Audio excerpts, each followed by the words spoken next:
സ്വീഡന്റെ ചരിത്രത്തിലെ തന്നെ ഏറ്റവും വലിയ ദുരന്തമായി മാറിയിരിക്കുകയാണ് ഇന്നലെ നടന്ന കൊലപാതക പരമ്പര. 35കാരനായ ഒരാൾ നടത്തിയ വെടിവെപ്പിൽ കുറഞ്ഞത് 10 പേരെങ്കിലും മരിച്ചു എന്നാണ് റിപ്പോർട്ടുകൾ പുറത്തുവരുന്നത്. ഒറേബ്രോ വസ്താഗ ജില്ലയിലെ റിസ്ബർഗ് സ്കൂളിൽ നടന്ന വെടിവെപ്പിന് ശേഷം അക്രമി തോക്ക് സ്വന്തം ശിരസിലേക്ക് ചൂണ്ടുകയായിരുന്നുവെന്ന് പോലീസ് പറയുന്നു. അക്രമി ഉൾപ്പെടെ 10 മുതിർന്നവർ മരണമടഞ്ഞു എന്നതല്ലാതെ ഇരകളെക്കുറിച്ച് കൂടുതൽ വിവരങ്ങൾ ഒന്നും തന്നെ പുറത്തുവിട്ടിട്ടില്ല.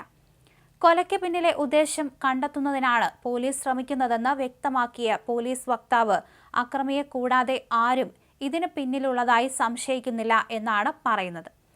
സ്വീഡന്റെ ചരിത്രത്തിലെ തന്നെ ഏറ്റവും ഭീകരമായ കൂട്ടക്കൊലപാതകം എന്നാണ് പ്രധാനമന്ത്രി ഉൽഫ് ക്രിസ്റ്റേഴ്സൺ ഇതിനെ വിശേഷിപ്പിച്ചത്. നിഷ്കളങ്കരും നിരപരാധികളുമായ ഒരു കൂട്ടം ആളുകൾക്കെതിരെ നടത്തിയ നിഷ്ഠൂരമായ ആക്രമണമാണിതെന്നും അദ്ദേഹം കൂട്ടിച്ചേർത്തു. സ്വീഡിഷ് രാജാവ് കാൾ ഗുസ്താഫും സംഭവത്തെ ശക്തമായി അപലപിച്ചുകൊണ്ട് രംഗത്ത് വന്നിട്ടുണ്ട്. European Union president Ursula von der ലൈനും ആക്രമണത്തെ അപലപിച്ചു. തന്റെ എക്സ് അക്കൗണ്ടിൽ കൂടി അവർ മരണമടഞ്ഞവർക്ക് ആദരാഞ്ജലികൾ അർപ്പിക്കുകയും ചെയ്തിട്ടുണ്ട്. ഇത്തരം ആക്രമണങ്ങൾക്ക് നമ്മുടെ സമൂഹത്തിൽ ഇടമില്ലെന്നും അക്രമവും ഭീകരതയും സമൂഹം വെറുക്കേണ്ട കാര്യങ്ങളാണെന്നും അവർ പറഞ്ഞു. സ്വീഡനിലെ ജനങ്ങൾക്കൊപ്പമാണ് തങ്ങളെന്നും അവർ കുറിപ്പിൽ വെളിപ്പെടുത്തി. അതേസമയം ഇന്നലത്തെ അക്രമത്തിന്റെ വ്യാപ്തി ഇനിയും പൂർണ്ണമായും അറിഞ്ഞിട്ടില്ലെന്നായിരുന്നു സ്വീഡിഷ് നീതിന്യായ മന്ത്രി പറഞ്ഞത്. ഇതുവരെ 10 പേർ അക്രമത്തിൽ കൊല്ലപ്പെട്ടു എന്നാണ് റിപ്പോർട്ടുകൾ പുറത്തുവരുന്നത്. നിരവധി പേർക്ക് പരിക്കേറ്റിട്ടുണ്ട്. മരിച്ചവരുടെ കൂട്ടത്തിലുള്ള ഒരാളാണ് കൊലപാതകിയെന്നാണ് ഇപ്പോഴത്തെ നിഗമനം.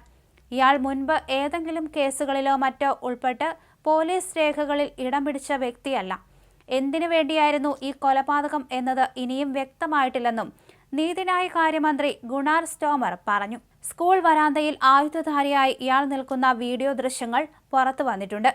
അതിനിടെ സംശയിക്കപ്പെടുന്ന ആളുടെ വീട്ടിൽ ഇന്നലെ പ്രാദേശിക സമയം 4:30 മണിയോടെ പോലീസ് റെയ്ഡ് നടത്തിയതായി ചില മാധ്യമങ്ങൾ റിപ്പോർട്ട് ചെയ്യുന്നു. എന്നാൽ അതുമായി ബന്ധപ്പെട്ട കൂടുതൽ വിവരങ്ങൾ വെളിപ്പെടുത്താൻ പോലീസ് വിസമ്മതിച്ചു. എന്നാൽ ഇയാളുടെ വസതിയിൽ നിന്നും ചില സ്ഫോടക വസ്തുക്കൾ കണ്ടെടുത്തതായി ചില പ്രാദേശിക മാധ്യമങ്ങൾ റിപ്പോർട്ട് ചെയ്യുന്നുണ്ട്. തലസ്ഥാന നഗരമായ സ്റ്റോക്ക്ഹോമിന് 200 കിലോമീറ്റർ പടിഞ്ഞാറ് ഒറേബ്രോയിലെ റിസ്ബർഗ്സ സ്കൂളിലായിരുന്നു ആക്രമണം നടന്നത്. നിരവധി പേർക്കാണ് സംഭവത്തിൽ പരിക്കേറ്റിരിക്കുന്നത്. നിരവധി പേർ ഇപ്പോൾ ഗുരുതരാവസ്ഥയിൽ തുടരുകയും ചെയ്യുകയാണ്.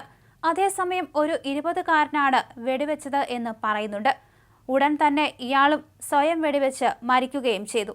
ആക്രമണത്തിന് പിന്നിൽ എന്താണെന്ന് ഇതുവരെ കണ്ടെത്താൻ സാധിച്ചിട്ടില്ല. ഇതൊരു ഭീകരാക്രമണമാണെന്ന രീതിയിലും വിലയിരുത്തലുണ്ട്.